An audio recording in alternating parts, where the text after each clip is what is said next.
मुझे एक बात बताओ गाइस, ए वेक्टर और बी वेक्टर, ये ए वेक्टर है और ये बी वेक्टर है, ठीक है।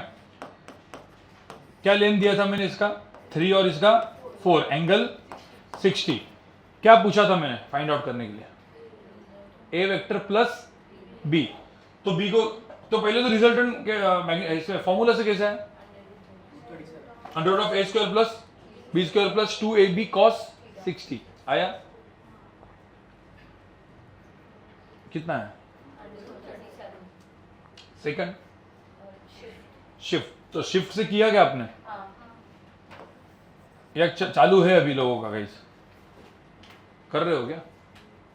पहले 2 मेथड से हो गया, ये 4 है तो रिजल्टेंट क्या होगा, ऐसे ना। फिर क्या करते थे रिजल्टेंट, उसके बाद परपेंडिकुलर ड्रॉ, ऐसा और ये ऐसा, ये एंगल 60 तो एंगल भी कितना 60, तो ये 4 है 60 तो ये कितना होगा 4 sin 60 और ये 4 cos 60, कितना होता है 4 cos 60 2 और ये 4 sin 60 2√3। तो कितना आंसर है इसका 2√3 का स्क्वायर प्लस 5 का स्क्वायर रूट। तो ये 2 मेथड से आ गया। अब बाकी 2 मेथड कौन से, कंपोनेंट किया, कंपोनेंट से ये ए वेक्टर है 3 और ये बी वेक्टर है 4 और एंगल कितना है 60। तो आप क्या करोगे, पहले ऐसा बनाएंगे ना कि एक्स एक्सिस और वाई एक्सिस, किसका कंपोनेंट लेना पड़ेगा यहां पे, वैसे बी का। ये 60 है तो ये 4 का, ये बी का ये कंपोनेंट कितना हुआ 4 cos 60 कितना 2, 4 sin 60 कितना 2√3। ये हो गया मेरा बी एक्स, ये क्या हो गया मेरा बी वाई। तो ये बी का काम अभी नहीं है। अब क्या हुआ, a plus b x plus B y, पता है ना 2 पैरेलल वेक्टर्स क्या होते हैं, ऐड, एंटी पैरेलल, सब्ट्रैक्ट, और परपेंडिकुलर होंगे तो पाइथागोरस, ये रूल था ना। तो ये 3 and 2 कितना हुआ यहाँ पे 5। तो यहाँ पे मैं ऐसे करूँ तो ये लेंथ हो जाएगी 5, ए वेक्टर होएगा 5 और ये वेक्टर खुद ही वैसे ही रहेगा, कितना 2√3। तो कितना इसका आंसर आएगा, अंडर रूट ऑफ कितना 5 स्क्वायर प्लस 2√3 का स्क्वायर। तो कितना आएगा आंसर, सेम ना। आई कैप जे कैप से करेंगे तो हाँ, ए वेक्टर को क्या लिखेंगे बताओ, हाँ तो ए वेक्टर को क्या लिखेंगे यहाँ पे 3 आई कैप, बी वेक्टर को क्या लिखेंगे बताओ 2 आई कैप। अरे बी वेक्टर को क्या है ना B x plus B Y ना, तो 2 आई कैप प्लस क्या प्लस 2√3 जे कैप। फिर ए प्लस बी क्या होगा 5 I cap plus 2√3 J cap. ये हो गया मेरा रिजल्टेंट। तो अब resultant 5 I cap plus 2√3 J cap हो गया। तो रिजल्टेंट का मैग्नीट्यूड क्या होता है, अंडर रूट ऑफ क्या 5 स्क्वायर प्लस 2√3 स्क्वायर। सबका आंसर क्या होगा सेम। तो कितने मेथड्स है अपने यहाँ पे 4। कंपोनेंट से आगे आई कैप जे कैप होता है। पहले मुझे था आई कैप जे कैप लिखने के लिए भी क्या करना पड़ता है, कंपोनेंट से आई कैप जे कैप लिखते और फिर वही चीज करते। और पहले 2 मेथड कौन से थे, नॉर्मल, शिफ्ट एंड फॉर्मूला। इसी में a माइनस बी करना होता तो आपको पता है ना a माइनस बी का फॉर्मूला क्या होता है गाइस, a माइनस बी क्या होता है अंडर रूट ऑफ क्या a square plus B square minus 2ab। और a माइनस बी क्या मिल रहा है, जैसे रिजल्टेंट है a माइनस बी को मैंने r1 वेक्टर लिया, कैसे दिखता है a माइनस बी वैसे, अरे a प्लस बी ऐसा दिखता है तो a माइनस बी क्या दिखता है ये ना, पता है ना, ये एक डायगोनल a प्लस बी, ये डायगोनल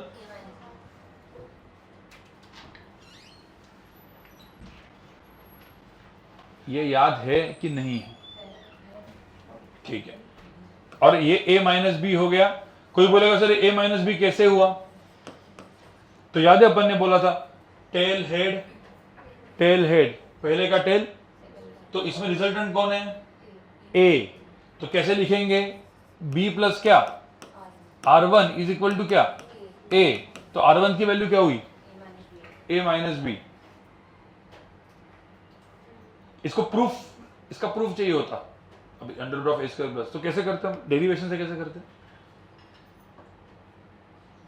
एक मिनट, इससे कैसे करते, सब्ट्रैक्शन से ए दिया बी दिया, तो ए माइनस बी क्या होता है यहाँ पे 3 माइनस 2 कितना, हाँ तो 1 आई कैप माइनस 2√3, तो डायरेक्टली यहां से ही मिलेगा ना, आई कैप माइनस 2√3 जे कैप, तो आई कैप जे कैप से बहुत ही इजी है, तो आप component I cap J cap से कर सकते हो, बट इसको सब्ट्रैक्शन से कैसे करते हैं, तो ए माइनस बी का होता है, सब्ट्रैक्शन क्या होता है ए प्लस, याद करो ना, ए प्लस क्या माइनस बी, तो बी को क्या करने का उल्टा, तो ये ए वेक्टर है और ये माइनस बी वेक्टर है, फिर शिफ्ट करके भी कर सकते हैं, डेरिवेशन से भी कर सकते हैं, तो सब्ट्रैक्शन के भी 4 मेथड होंगे, एडिशन के भी 4 मेथड होंगे, ये सबको समझ में पहले।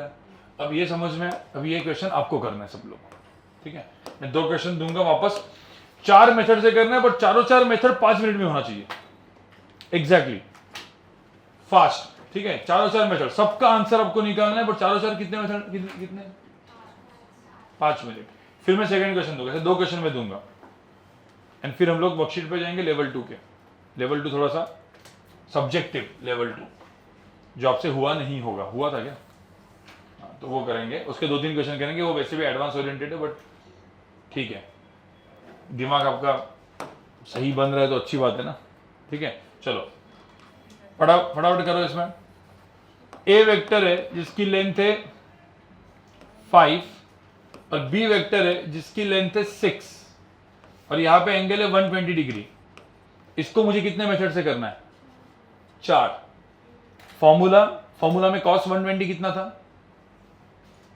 भाई, cos 120 कितना होता है माइनस हाफ माइनस 1/2, फॉर्मूला से करो, शिफ्ट करके करो, फिर थर्ड एंड फोर्थ मेथड जो है i cap components and i cap J cap, सबसे करो फटाफट। चलो हो गया क्या चारों मेथड से गाइस कि नहीं हुआ, हाँ कंपोनेंट से नहीं हो रहा, क्यों नहीं हो रहा भाई,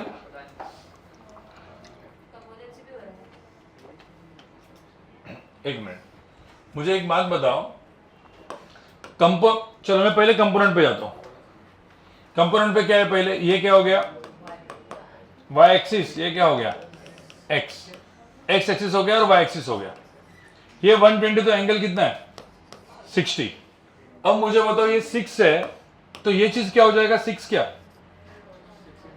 6 cos 60 कितना 3, 6 sin 60 कितना होगा, तो अभी b का काम तो हो गया, इसको हम लोग कौन सा कंपोनेंट बोलेंगे b x, इसको हम b y, अब मुझे तो कितने वेक्टर्स को ऐड करना है मुझे 3, 1 2 3, ये 5 है 3 है, कितना बचा, तो यहां पे जो रिजल्टेंट आएगा ये आएगा 2 इधर, और ये तो खुद वैसा का वैसा ही रहेगा 3√3, तो ये तो 3√3 है, तो अब मुझे तो जो रिजल्टेंट आएगा वो ऐसा आएगा ना इधर, कितना आएगा इसका आंसर अंडर रूट ऑफ क्या 2 स्क्वायर प्लस 3√3 का स्क्वायर, कितना आएगा आंसर,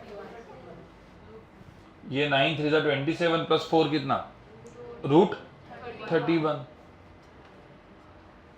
अरे भाई भूल गए क्या, भूल गए होगे तो अभी याद आया क्या, और मुझे बताओ किसी ने बोला अल्फा कितना है, तो कितना होगा बताओ जरा, अल्फा tan अल्फा कितना होगा 3√3 अपॉन क्या 2, अरे भाई tan अल्फा कितना है, tan अल्फा की वैल्यू कितनी हो जाएगी 3√3 अपॉन क्या 2, अरे समझा कि नहीं, अब इसको ही आई कैप जे कैप में करते तो क्या होता बताओ, ए वेक्टर कितना है 5 आई कैप, बी वेक्टर कितना है नहीं -3 आई कैप प्लस क्या आएगा आंसर इसमें a प्लस बी, रिजल्ट क्या आएगा a प्लस बी क्या 2 आई कैप प्लस, हाँ तो क्या आएगा आंसर मॉड, यही तो आएगा अंडर रूट ऑफ क्या 2 स्क्वायर प्लस, सबसे इजी क्या था इसमें फॉर्मूला, क्या है फॉर्मूला से, अरे फॉर्मूला से क्या है सेम ही ना यार, a square plus B square plus 2ab क्या cos 120, वो शिफ्ट से किया गया, क्या है डायग्राम कैसे बनी शिफ्ट से डायग्राम कैसे बनी, मेरे को जरा देखने तो भाई, शिफ्ट से नहीं किया तुम लोगों ने, 1-2 लोगों ने किया, तुमने किया शिफ्ट से, हाँ नहीं, गलती करते हो तुम। मुझे बताओ शिफ्ट जो है, एक मिनट, ए वेक्टर का लेंथ कितना था वैसे 5, बी वेक्टर का लेंथ कितना था 6, एंगल कितना है 120। मैंने आपको एक चीज बोला था ना, जैसे ये पेन है, इसको 5 से इधर से खींचा, 6 से इधर से खींचा, फिर 5 न्यूटन 6 न्यूटन, तो पेन कहाँ पे जाएगा? अरे बीच में भी जा सकता है, इधर भी जा सकता है, इधर भी जा सकता है, पता ना 3। अरे पहले 2-3 लेक्चर यही तो थे। यहाँ पे कहाँ पे जाएगा? तो पता चल चुका अपने को कहाँ पे जाएगा, इधर। तो मुझे बताओ मैं बी को शिफ्ट करूंगा और इसकी लेंथ कितनी है 6, एंगल कितना है यहाँ पे 60, तो रिजल्टेंट कहाँ पे आएगा बताओ? इधर आएगा, ऐसे रिजल्टेंट आएगा। अब रिजल्टेंट जब इधर आएगा तो क्या करेंगे अपन, परपेंडिकुलर क्या करेंगे, ऐसे ड्रॉप करेंगे। ये 6 है तो ये लेंथ कितनी हो जाएगी, ये लेंथ, अरे लेंथ कितनी होगी 6 cos 60 कितना 3, तो ये हो जाएगा 6 cos 60, 6 इंटू हाफ कितना 3, और 6 sin 60 ये कितना हो जाएगा 6 इंटू √3/2 कितना 3√3। तो मुझे होता 5 में से 3 गया, तो इधर कितना बचा, इधर कितना बचा 2, इधर कितना बचा,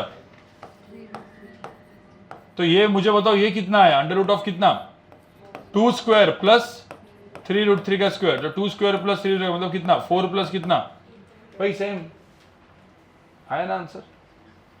क्या गलती किया आपने?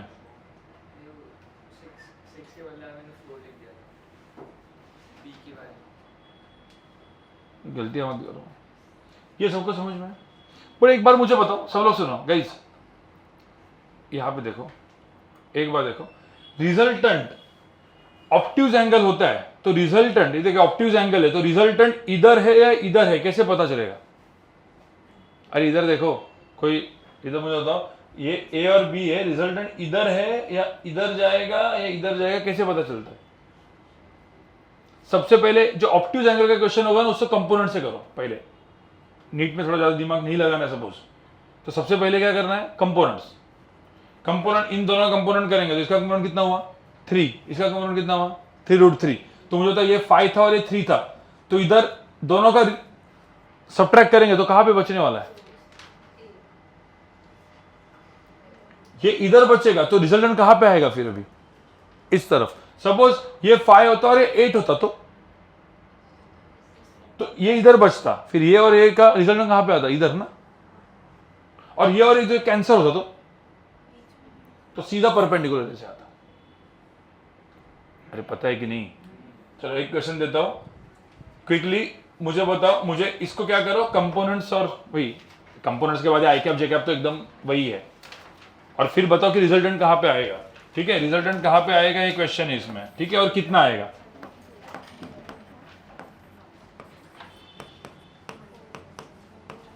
एंगल 135 डिग्री है, ठीक है, बताओ मुझे इस क्वेश्चन में रिजल्टेंट किस मेथड से करोगे, पहले तो कंपोनेंट से करो, समझ में आएगा रिजल्टेंट किधर है, और फिर किससे करो, शिफ्ट करके मुझे वो बताओ आंसर कितना है। फॉर्मूला तो सबसे इजी है, तो फॉर्मूला तो मुझे नहीं चाहिए। हाँ, तो इसलिए तो डायग्राम, मैंने क्या बोला, डायग्राम सही बनाओ। मुझे एक मिनट, सबसे पहले तो मुझे एक बात बनाओ, इस क्वेश्चन में क्या पंगा है। देखो यार, इस क्वेश्चन में पंगा है क्योंकि थोड़ा सा डिफिकल्ट क्वेश्चन तुमने दिया, ठीक है। हाँ, इसमें ये एक्स एक्सिस है और ये वाई एक्सिस है, राइट। सबसे पहले कंपोनेंट मेथड से, मैंने आपको क्यों बोला था कंपोनेंट मेथड से करना, क्योंकि आपको समझ में कि रिजल्टेंट कहां पे आ रहा है, इधर आ रहा है, इधर आ रहा है। एक बात मुझे बताओ, ये इस पेन को किसी ने 3 से इधर खींचा, किसी ने 5√3 से इधर खींचा, दो फोर्सेस है, तो पेन कहां पे जाएगा, इधर भी जा सकता है, बट 5√2 के इधर जाएगा। क्यों पता चला आपको, कंपोनेंट से। क्यों, कंपोनेंट से अपन ने क्या किया, ये 135, तो एंगल कितना है 45, तो ये 5√2 है, तो पता है ना 5√2 cos 45, 5√2, तो ये 5 हो गया, ये भी कितना हुआ 5।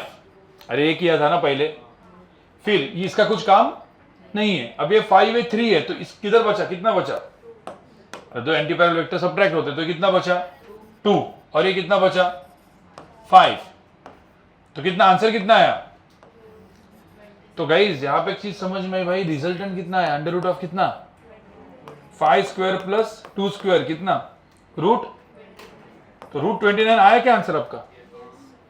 अब रूट 29 आया किससे, कंपोनेंट से, वही आई कैप जे कैप से भी आएगा ना, क्या आएगा आई कैप जे कैप से, इधर ए वेक्टर को क्या लिखोगे 3 आई कैप, बी वेक्टर को क्या लिखोगे -5 I cap plus 5 J cap, दोनों को ऐड करेंगे तो क्या आएगा, हाँ -2 आई कैप प्लस क्या 5 जे कैप, आंसर तो वही है ना। अरे कितना, इससे आया, अभी शिफ्ट से करो, अब शिफ्ट से ये है तो डायग्राम कैसे बनाओगे, क्या ये बनेगी क्या डायग्राम, आपका प्रॉब्लम क्या, डायग्राम इधर बना रहे हो आप, देखो डायग्राम कैसे बना रहे हो आप, डायग्राम क्या बना रहे हो, ये मेरा ए वेक्टर, मैं इधर ड्रॉ करता हूं,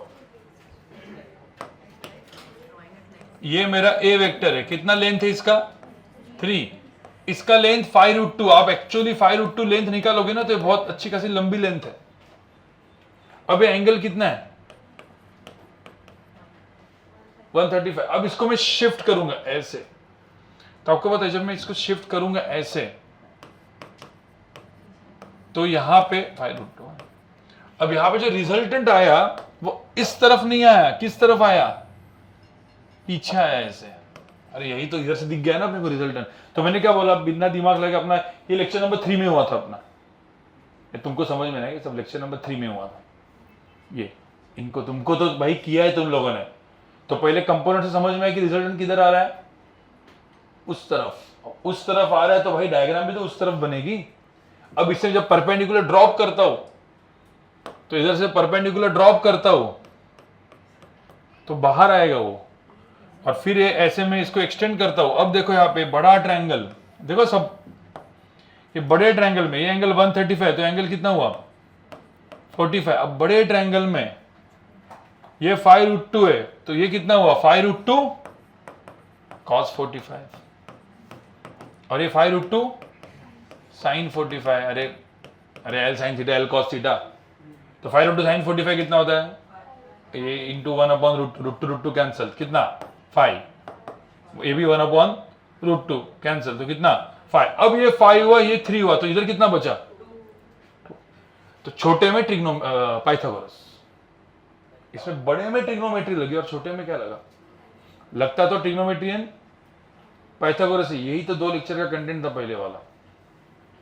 तो अब मुझे इसमें बात बताओ, यहां पे ये कितना आएगा, अरे 5, इसमें 3 गया तो इधर कितना 2, ये कितना 5, तो ये कितना होगा अंडर रूट ऑफ क्या, अरे यही तो 2 स्क्वायर प्लस,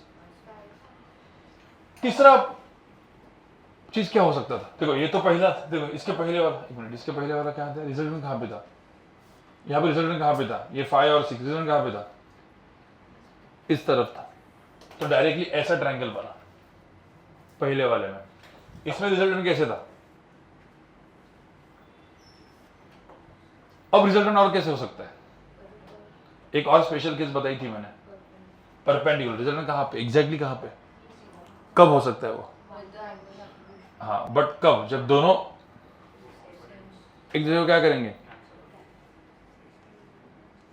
ठीक है, बताओ मुझे इसमें, सिर्फ बताओ इसमें मुझे सिर्फ बताओ कि हो सकता है कि, फिर अपन एक क्वेश्चन करने वाले, ये ए वेक्टर है, यहाँ पे देखो ये 3 है और बी वेक्टर है 6 है और एंगल है 120, बताओ अब क्या पॉसिबिलिटी, रिजल्टेंट ऐसे भी हो सकता है, रिजल्टेंट ऐसे भी हो सकता है, और रिजल्टेंट परपेंडिकुलर, क्या इसमें क्या है बताओ,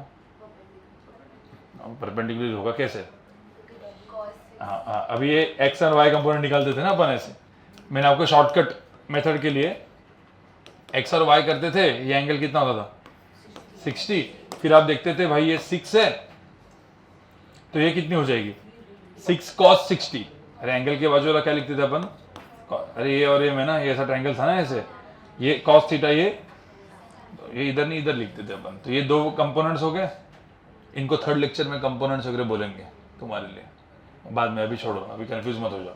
6 cos 60 कितना होगा 3, ये कितना हुआ, अब पंगा क्या हुआ,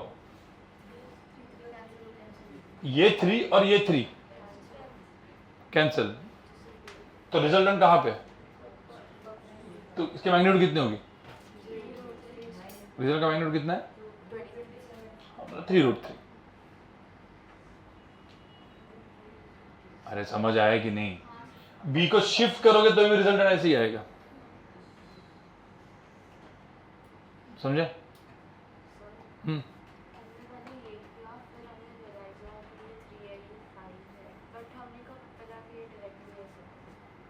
तो डायरेक्ट ले गए, उसके लिए क्या अच्छा होना चाहिए तुम्हारा बचपन का? क्या? अरे वर्ड बताओ, मैथ्स। मुझे बताओ, ये कंपोनेंट से नहीं पता। मुझे एक बात बताओ, सब लोग सुनो, क्वेश्चन इसका ये था, हमको डायरेक्टली कैसे पता कि ये ऐसे आएगा? ये तो थर्ड लेक्चर में पढ़ाया था ना मैंने, तो ये तो बाद में पढ़ाया था। सिर्फ डायग्राम देख के बताओ कि कैसे पता चलेगा कि ये इधर है, ये इधर होगा।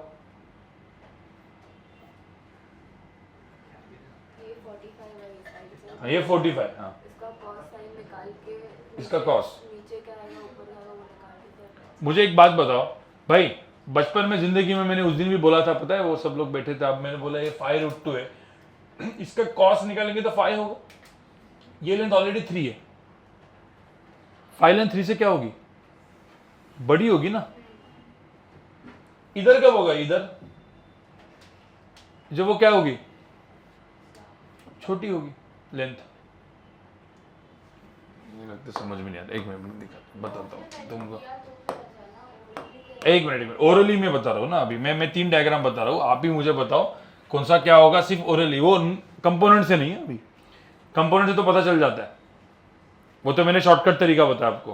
कंपोनेंट से नहीं, मैथमेटिक्स बचपन वाला, जिंदगी में ट्रिग्नोमेट्री पाइथागोरस किया होगा ना, उससे बताओ, ठीक है, कि कौन सा कहाँ पे क्या होगा। ठीक है, अब डायग्राम तो तीनों दिन आपको सेम ही दिखेंगे, क्योंकि मैं डायग्राम कुछ भी बना सकता हूँ। ठीक है, ए वेक्टर है, बी वेक्टर है,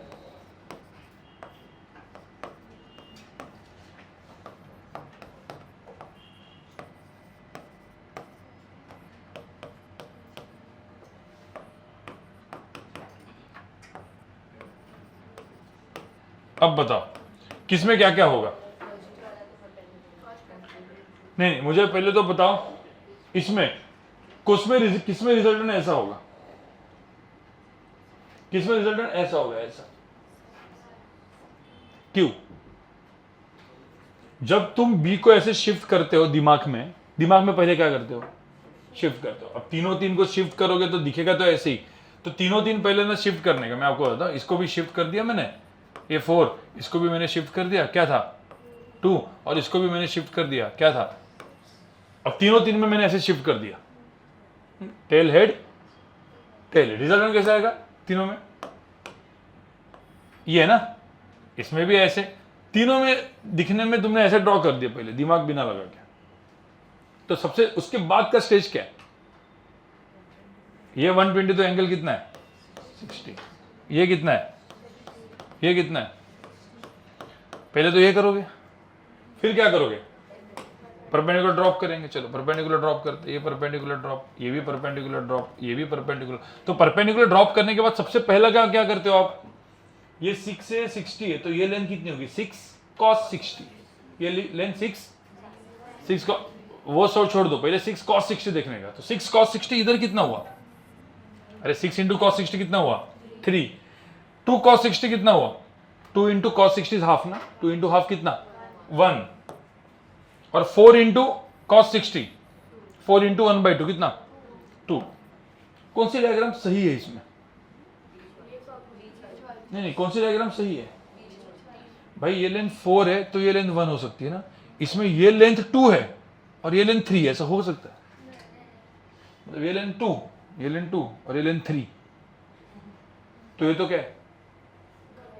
गलत है। 3 लेंथ मतलब किधर होनी चाहिए? 3 लेंथ मतलब कितनी होनी चाहिए? 2 से क्या होनी चाहिए? बड़ा, मतलब 3 लेंथ इधर होनी चाहिए ना। इधर लेंथ बढ़ेगी मतलब रिजल्टेंट मेरा इधर नहीं आएगा, किधर आएगा? अरे समझ में आ रहा है? इधर ये लेंथ 2 है और ये लेंथ भी कितनी है? तो ये 2 और 2, कभी ऐसा होता है क्या? ये 2 और ये भी 2, 2 तो 2 भी इतना ही ना, तो 2 भी इतना, 2 भी इतना ही, मतलब ये रिजल्टेंट एग्जैक्टली कहां पे होगा? अभी परपेंडिकुलर।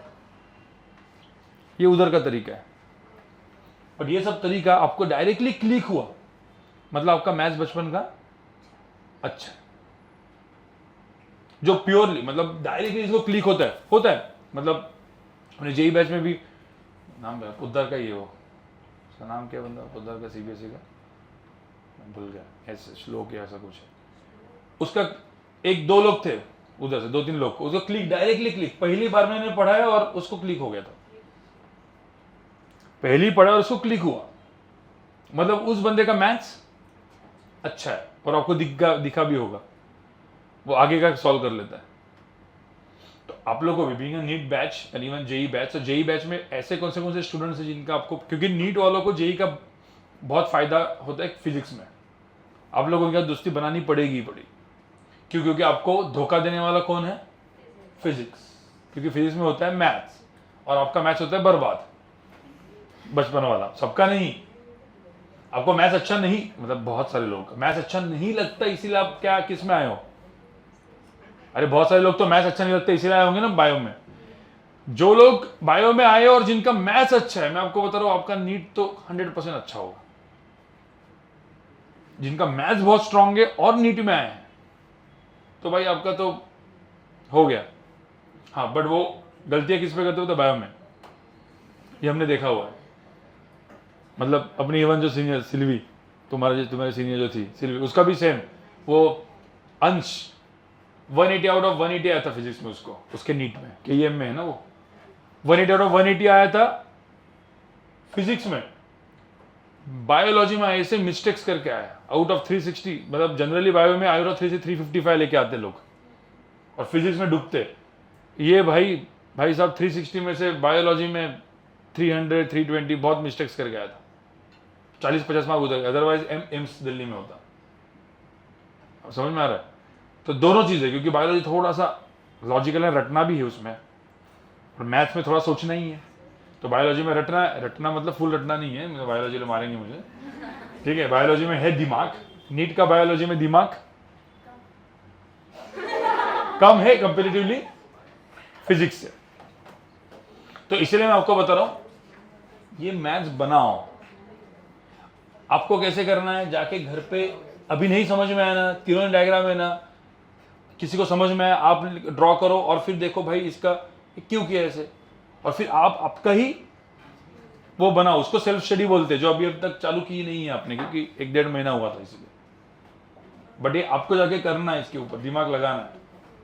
सबसे इजी मेथड कौन सा है इसमें, जो अपन ने भी देखा, इसका क्या निकालना है, नहीं इसका क्या निकालना है कंपोनेंट, तो ये 2 का ये 60 है ना, तो ये कंपोनेंट क्या होगा 1, तो ये 4a1 है तो बचेगा इधर ही ना, इसका कंपोनेंट क्या होगा 4 cos 60 कितना 2, ये भी कितना है 2 और 2 क्या हो गया कैंसिल, तो ये तो ऐसा आएगा,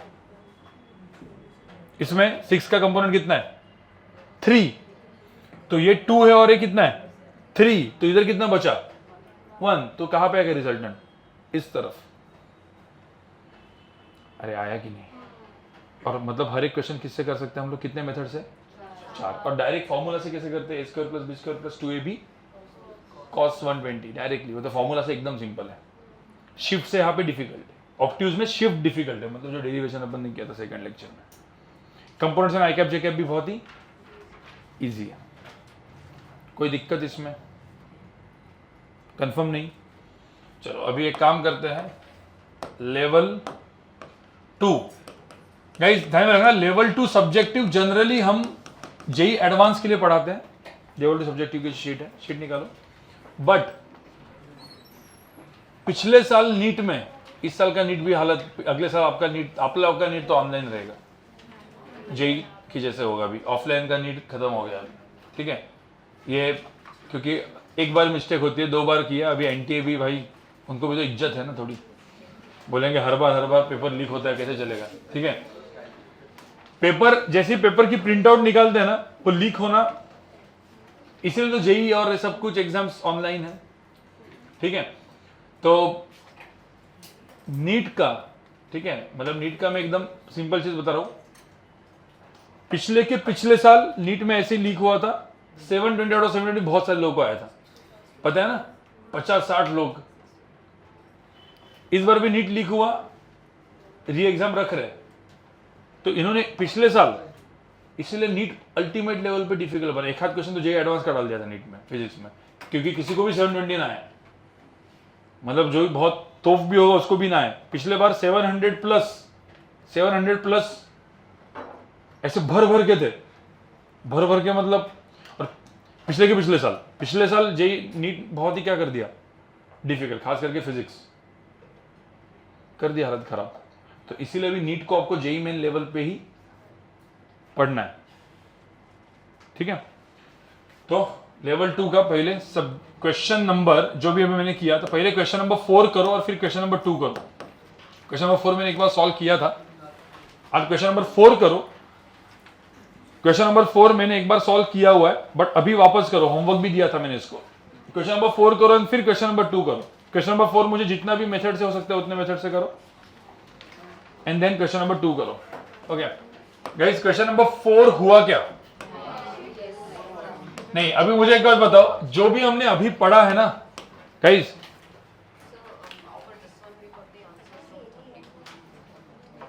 बुद्ध मेथड्स, दोनों इनका भी चेक करो, दोनों का आया क्या? हाँ ओके, यहाँ पे सब लोग देखो गाइस, मुझे एक बात बताओ, 2 हॉरिजॉन्टल, अभी ये डायग्राम भी ड्रॉ नहीं किया जाएगा, डायग्राम ड्रॉ करके दिया है क्योंकि आपको इजी बना के लिए, ये डायग्राम ड्रॉ नहीं किया जाएगा। मुझे तो सिर्फ क्वेश्चन पढ़ के क्या है, 2 हॉरिजॉन्टल फोर्सेस ऑफ मैग्नीट्यूड कितना, 10 newton and p newton x on a particle, the force of magnitude 10 newton x due west. मतलब क्या, ये 10 न्यूटन ड्यू वेस्ट है, वेस्ट पे।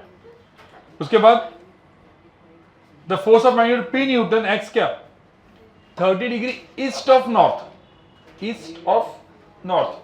मतलब सपोज ये नॉर्थ है, तो ये 30 डिग्री क्या, ईस्ट ऑफ नॉर्थ। इसका लेंथ कितना है? पहले तो ये डायग्राम बनाना था। उसके बाद the resultant of this two forces x due क्या, नॉर्थ। मतलब रिजल्टेंट कहां पे दिया है वो बताओ भाई। रिजल्टेंट ऐसा है ना, ये कब पॉसिबल होता था रिजल्टेंट ऐसा? अरे इसका मतलब इसके 2 कंपोनेंट, ये और एक कंपोनेंट दूसरे क्या करेंगे, कैंसिल। अरे भाई सब लोग सुनो, अरे यही तो पढ़ा था अपन ने। तो मुझे तो उसको कंपोनेंट मेथड से करना होता तो कैसे करते, p के 2 कंपोनेंट कौन से? हाँ, p sin 30 कितना होता है, p sin 30? अरे p/2 ना। अरे नहीं, ये एंगल 30 है, तो ये बाजू वाला कॉस, इधर वाला साइन, उसमें गलती मत करो यार। और ये वाला कॉस, p cos 30 कितना होता है, p इंटू क्या?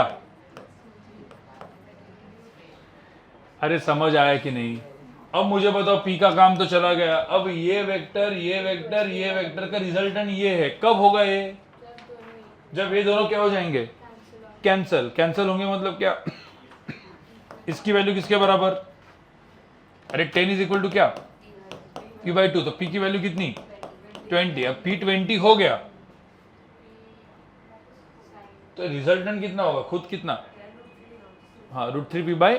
तो रिजल्टेंट की जो मेरी वैल्यू है वो कितनी आएगी, √3 p/2, where p is equal to 20। डालो ना इसमें, कितना आएगा आंसर, 10√3। बस मेरा आंसर 10√3। अरे समझ आया कि नहीं आया? अब यही क्वेश्चन सेम, ये लेवल 2 का क्वेश्चन है, बट ये एक्चुअली इसका बेसिक्स कहाँ से पढ़ा था अपन ने, कंपोनेंट वगैरह से पढ़ा था ना अपन ने। कंपोनेंट से सबसे इजी आता है। हाँ, सबसे इजी कौन सा है? सबसे इजी तो ये भी नहीं है। सबसे इजी मेथड कौन सा है, नॉट इन फॉर्मूला। सीधा क्या करो, शिफ्ट। मुझे होता सीधा शिफ्ट करते। यहां पे देखो सब लोग गाइस, यहां पे देखो, ये 10 होता और ये p होता। सब लोग सुनो गाइस, यहां पे देखो, ये एंगल कितना होता, 30। रिजल्टेंट कहां पे, रिजल्टेंट इधर है ना, इधर इस क्वेश्चन का रिजल्टेंट इधर है ना ऐसे। तो मुझे तो रिजल्टेंट ड्रॉ करने का तरीका क्या था, सब लोग यहाँ पे देखो एक बार, सब लोग यहाँ पे देखो, रिजल्ट का तरीका कैसे होता है, कैसे ड्रॉ करते हैं। टेल हेड, ये तो कौन सा डायग्राम है, इसको कौन सा डायग्राम बोलते हैं, कॉन्करेंट। कौन सा लॉ, पैराग्राम लॉ, कौन सा लॉ? बट रिजल्ट को ड्रॉ करने के लिए क्या लॉ करते हैं हम? Triangle law. मतलब पी को क्या करेंगे? शिफ्ट। अभी मैं पी को शिफ्ट करूंगा तो मेरा पी यहां से शिफ्ट करके मैं इधर लेके आता हूं। टेल हेड, पहले का टेल लास्ट वाले का हेड, ऐसा ना। अब ये एंगल 30 है, ये 90 है, तो ये एंगल कितना हुआ? 60 + 30 90 मतलब 1। ये एंगल कितना? 60 ना। ये एंगल 30, तो पता है ना ये वाला एंगल भी कितना? 30। ये एंगल कितना? 60। अब कोई बोलेगा मुझे इसकी लेंथ चाहिए, ये 10 दिया है, अरे ये लेंथ निकालने की जरूरत नहीं है, अब डायरेक्टली tan 60 कर लो ना। tan 60 कितना होता है? tan 60 इक्वल टू कितना? r अपॉन क्या? 10। tan 60 कितना होता है? √3 sin 60/cos 60। अरे tan 60 √3 होता है, तो ये √3 होगा, तो इधर क्या आएगा आंसर? 10√3। सीधा भी आ सकता है। तो इसी क्वेश्चन को इससे भी किया, इससे भी किया, आई कैप जे कैप से भी कर सकते हो। एक ही क्वेश्चन कितने मेथड से कर सकते हो? फॉर्मूला से बहुत लंबा जाएगा, फॉर्मूला से मत करो।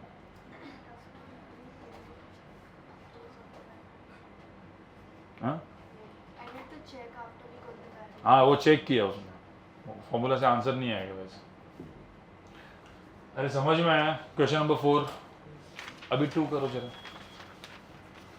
और जिनका क्वेश्चन नंबर 2 होता है, 2 के बाद क्वेश्चन नंबर 7। अब क्वेश्चन नंबर 7 में थोड़ा सा और, क्वेश्चन नंबर 7 अच्छा क्वेश्चन है, इससे अपने को यूनिट वेक्टर रिवीजन हो जाएगा। बस इतना ही हो पाएगा आज।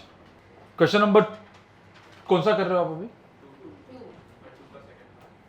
हाँ, तो पहले 2 वाला अपन कर लेते हैं, ठीक है? क्योंकि क्वेश्चन नंबर 7 पे ऊपर थोड़ा सा आपको ध्यान देना है।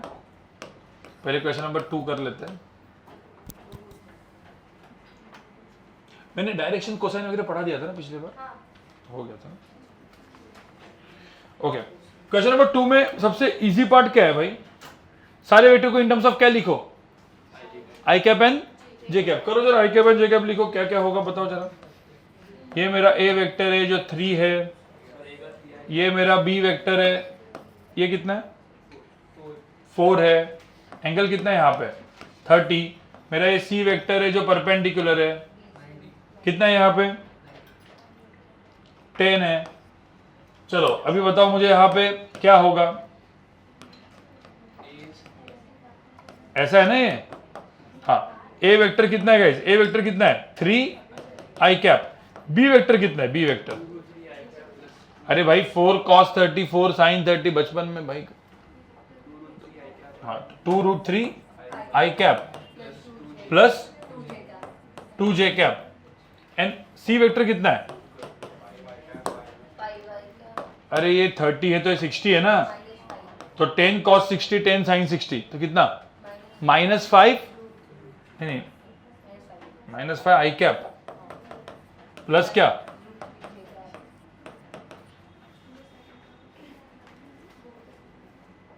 अरे ये सबको समझ आया क्या?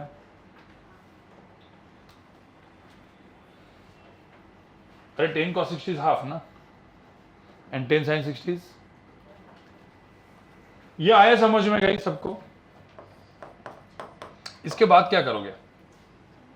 इसके बाद का एक्चुअल क्वेश्चन है। I cap J cap K cap तो अभी लिखने तो आता ही है यार। मेन क्वेश्चन ये है जो सेकंड पार्ट है इसका, जो C vector is equal to क्या दिया है? P times A vector plus Q times B vector, then find P and Q। कैसे करोगे इसको? देखो ये जो first I cap J cap K cap वाला तो हिंट था। ये क्वेश्चन देखो, जैसे लेवल 2 में जो क्वेश्चन डायरेक्टली ये नहीं आएंगे, क्वेश्चन आएंगे डायरेक्टली ये फाइंड P एंड Q। आपको सोचना है भाई सारे A B और C को क्या लिखना है इन टर्म्स ऑफ क्या? I cap and J cap. तो मुझे तो सी वेक्टर को क्या लिखेंगे यहाँ पे? -5 आई कैप प्लस क्या? 5√3 जे कैप। ये हो गया मेरा सी वेक्टर। P इंटू ए टाइम्स, तो क्या आएगा? इसको P इंटू ए टाइम्स मतलब क्या? 3P i cap. Q into b times, तो 2√3Q आई कैप। अरे इसको Q टाइम्स करो ना, 2√3Q आई कैप प्लस क्या? 2Q cap.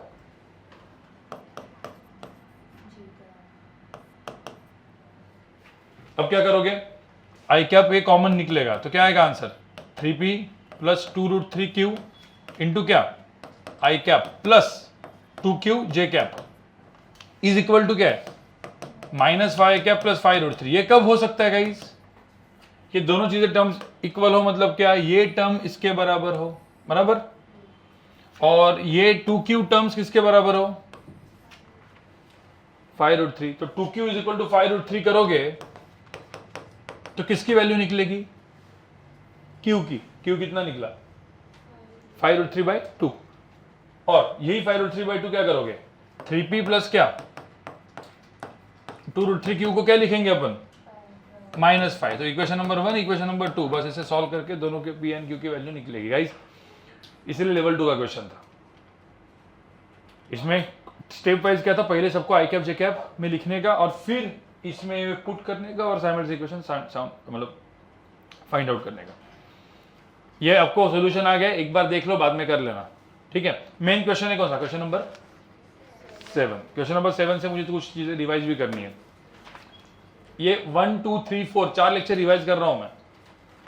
Dot and cross तो आता है कि नहीं, वो तो याद है ना, हाँ, तो इसमें थोड़ा सा डॉट प्रोडक्ट भी है, क्रॉस तो अभी किया है तो दिमाग में होगा। चलो क्वेश्चन नंबर 7 लास्ट का क्वेश्चन है, करके खत्म। 5 मिनट दे रहा हूं, ठीक है, थोड़ा भी हुआ, ओके। क्वेश्चन नंबर 7 देखो, ठीक है। क्वेश्चन नंबर 7 काइंड ऑफ पूरा रिवीजन है यूनिट वेक्टर का। तो सबसे पहले एक वेक्टर है ए वेक्टर, गाइस सब लोग सुनो, ये ए वेक्टर है एंड एक फोर्स वेक्टर है विच इज पैरेलल टू क्या ए वेक्टर। फोर्स वेक्टर का मैग्नीट्यूड कितना दिया है, फोर्स वेक्टर 35 न्यूटन है। तो 35 न्यूटन का vector X in direction parallel to this vector कितना, ए वेक्टर कितना है 2i cap plus 3j cap plus 6k cap, ये वेक्टर दिया है, ये इसके पैरेलल में। तो पहले तो फोर्स वेक्टर निकालना है and then find the work done निकालना है। पहले एक बार मुझे बताओ, दो वेक्टर पैरेलल होते हैं तो वेक्टर कैसे निकाला जाता है। एक होता है एकदम सिंपल तरीका, ए वेक्टर का मैग्नीट्यूड कितना हुआ बताओ, यहां पे अंडर रूट ऑफ क्या 2 square plus 3 square plus 6 square कितना हुआ यहां पे, अरे चेक करो, 36 प्लस 40 49, अंडर रूट ऑफ 49 कितना 7। तो इसका तो मैग्नीट्यूड कितना आया 7। अब ये मैग्नीट्यूड 7 है तो ये वेक्टर इसके कितने टाइम्स है 5 टाइम्स। तो डायरेक्टली एक आंसर आएगा force vector is equal to क्या 5 टाइम्स कौन सा वेक्टर ए वेक्टर, खत्म। अब 5 टाइम्स ए वेक्टर मतलब आंसर कितना आएगा 10i कैप प्लस क्या 15j cap plus 30k cap, ये आएगा फोर्स वेक्टर। ये पहला है।